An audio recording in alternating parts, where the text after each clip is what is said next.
few minutes in Denver. For some analysis, as we await the president's speech, we are joined by Republican Congresswoman Marsha Blackburn, who's here in studio. She's from Tennessee.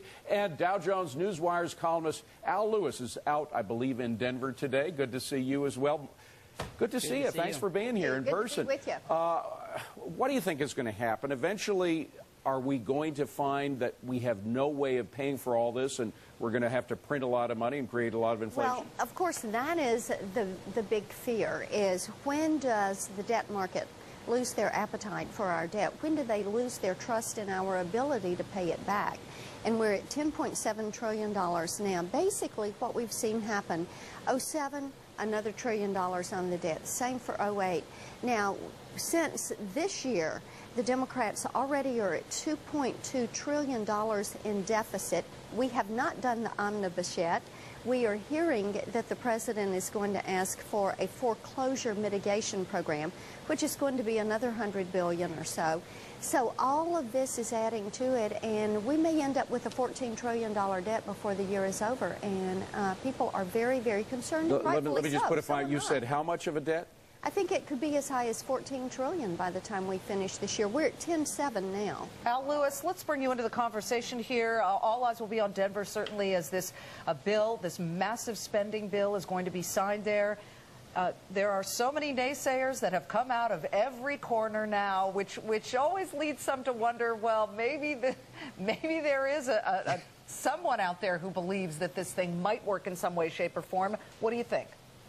Well, I wish he wasn't signing it in my state here. He should have done it in one of those states where they dig a big pit and they throw a pig down there and they roast it. That's not Colorado. I think we rank like number 22 on the list of states that are going to get some pork from all of this. No one has ever seen anything like this before. I mean, this is an incredible amount of money. And just reading the bill, it's hard to say how much of it is stimulus, how much of it is just fixing things that we should have fixed already, and how much of it is pork.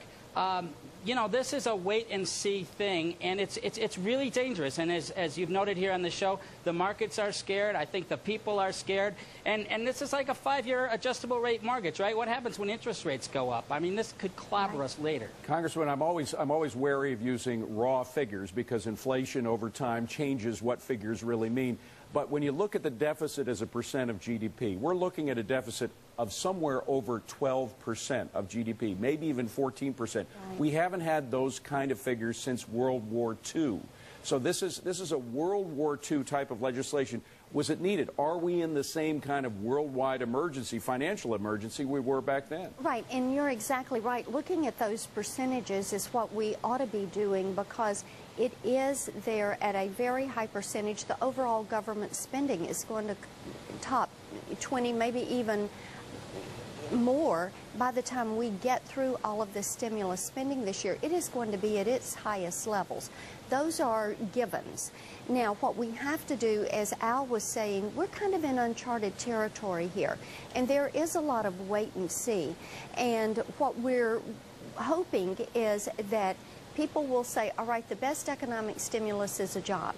There is only 17% of this bill that actually is focused on tax abatements, reductions, things that are going to work to create growth. What are we going to do with regulatory relief to try to spur this? What's the better idea? We know what we're seeing that will be signed today, but what would have been the better idea? The better idea would have been this: focus on tax reductions and incentives, then regulatory relief.